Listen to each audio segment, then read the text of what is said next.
So then the next question is, what do you do with it? Because you can do lots of things with fiction, just like you can do lots of things with canvas and paint. This is what comics went through back in the 1990s. Do you know how hard people like Scott McCloud had to suffer to get people to admit that comics were a medium that could hold anything, like a pitcher can hold any fluid? No. It was very difficult to get the comics fandom. Comics fandom has never bought it. Comics fandom knows what comics is. Thank you very much. It's Batman, motherfucker. Yeah. And it's really hard to get people who are heavily into a developed genre to admit that their medium can hold other things. Movies went through this 100 years ago. Novels went through it a few decades before that. Every new medium undergoes its association with whatever filled it first. And only through intense struggle and generational turnover do people realize that the medium can actually say or do anything, not just that one kind of content. Does that make sense at all? Yep, that makes really good sense, actually. So, therefore, the first step, well, the first step of my ideas, and you can go back and you can see me, I want to stress the essays that you've read, those are me struggling through these issues. They are Yeah. not my dissertation. And it really, really aggravates me when people say, well, I've read Ron Edwards' essays and he says this. And I'm like, asshole, do you understand that I was writing for 100 other people as we were all struggling through this? That is an artifact of an ongoing dialogue that you have no contact with? You know, that a great deal of the best work of the Forge was conducted through dialogue after those had cleared the air a little bit? And that's all they were for? No, those if I die and somebody puts those into print and puts them up on the shelf as the Ron Edwards textbook of role playing, I'm going to come back as a ghost. I'm going to kill that person. All right. Don't think of those as developed, finished points. Those are artifacts of dialogue. So if we go to where those led, one of the first points was that this is a social activity, a social leisure activity. And humans do social leisure activities for a very limited set of purposes.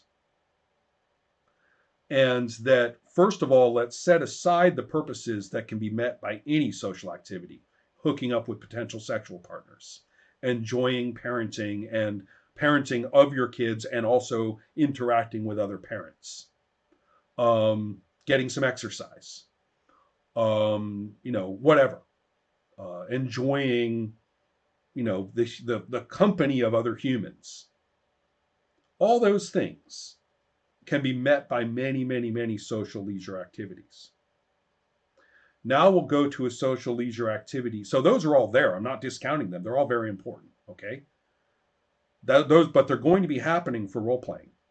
They absolutely will be happening for role playing as well. You're never going to get rid of them. So that's one concept, that this is a social leisure activity, and all the things people do are holding this activity. And the activity will never escape them, nor should it try. Why should, volleyball, eliminate the fun of parenting and the fun of, singles hooking up and the fun of people enjoying themselves in the sun? Why should volleyball lose all those things? Right? Role playing shouldn't either. So we've got that.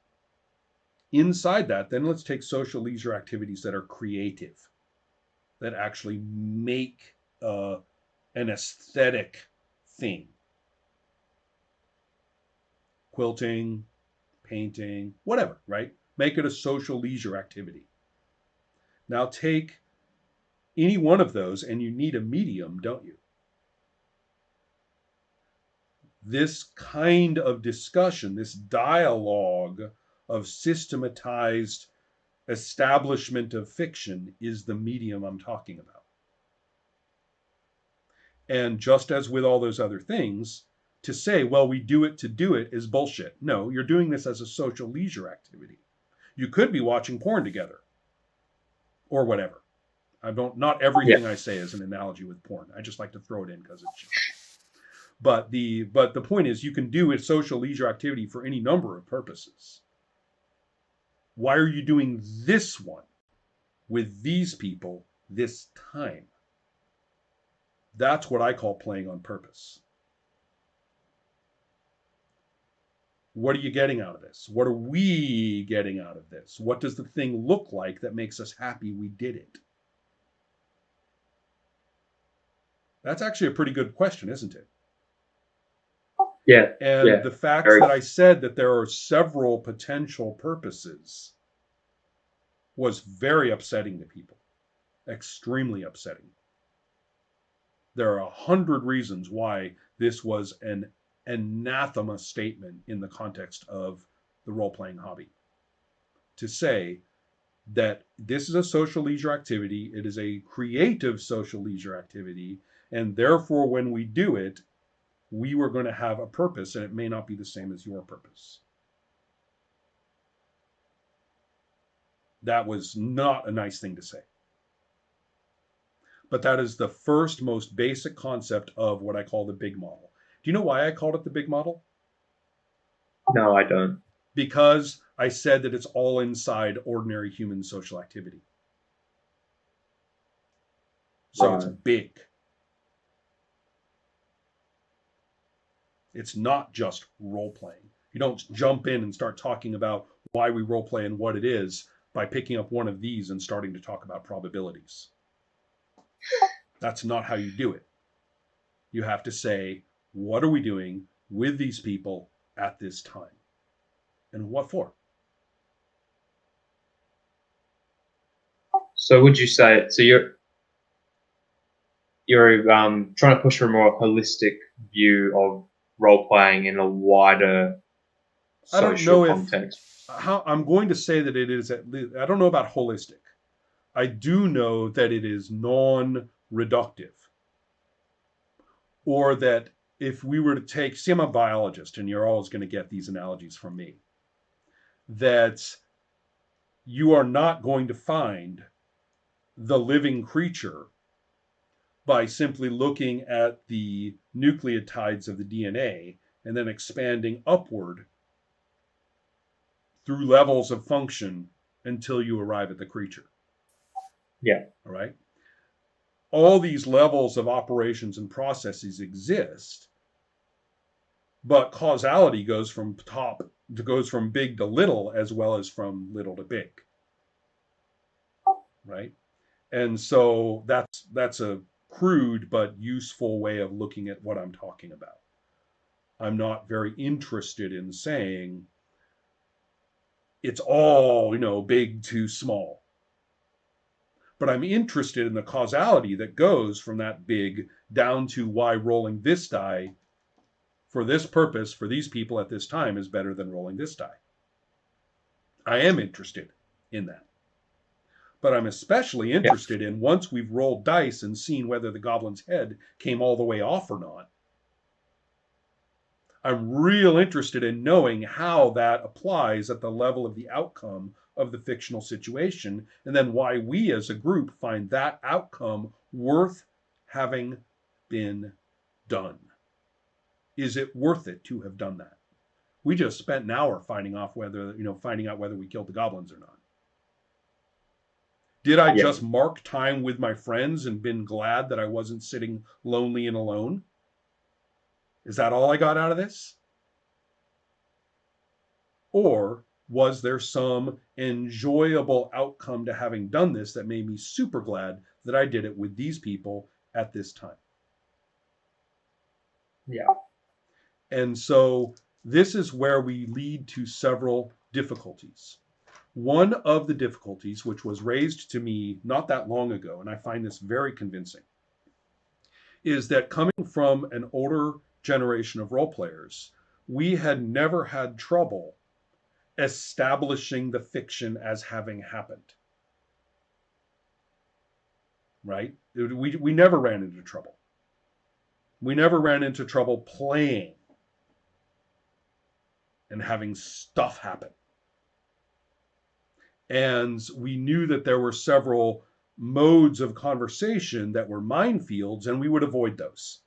We would find people who weren't argumentative about them and play with them. So therefore, we would work our way through that. And therefore, after several phenomena of the 90s, I encountered a difficulty that I had not anticipated. That there were people who had trouble not with the purpose, but with the medium in the first place. And so therefore, when I was trying to talk about purposes, to them, this was bizarre and difficult. They were having trouble making it go at all. Yeah. And in many cases would fake their way through it. And if they got through a session, called that a win in the first place, never mind purposes, right? And so therefore, when I talked about purposes of play, they would insist, absolutely insist, that the purpose of play was play itself. Why? Because they couldn't do it. Because it was problematic. Because when they did it, it was edgy and it was tissue thin, and it was a source of anxiety that it wouldn't work.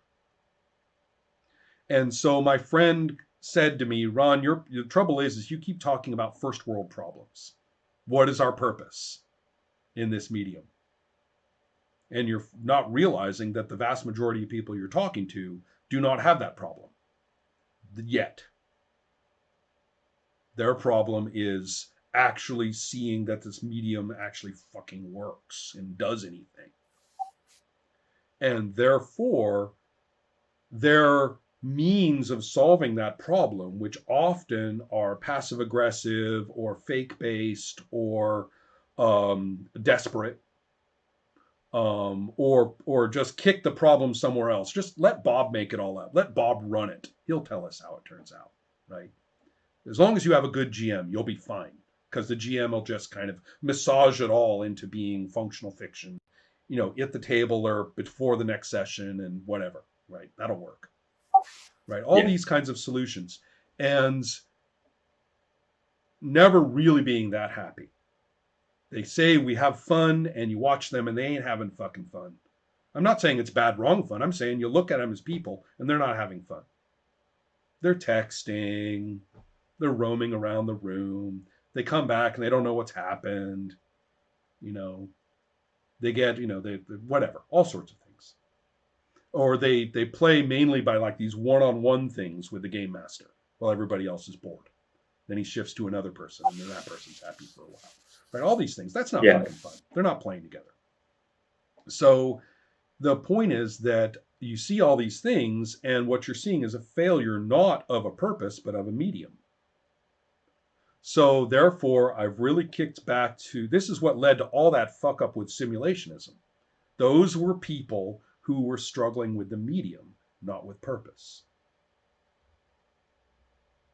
So when I talked about purposes of play, they would, of course, take what they found the most anxious, their top priority at the table, which was to make the medium work, and say, well, that must be my purpose of play. And the point is they hadn't even gotten to a purpose yet. Or they'd given up on it as a bad job. Whatever they had originally found exciting, that we will make our fantasy epic story with my great hero, they've given up. They've given up on it. It's not going to happen. So, all of this, does that help a little bit in putting some context on the essays and where they stand relative to what I think? Yeah, I think that does a fantastic job. Yeah, good. I'm glad to hear that. I've suffered a little bit, right, in trying to get this together.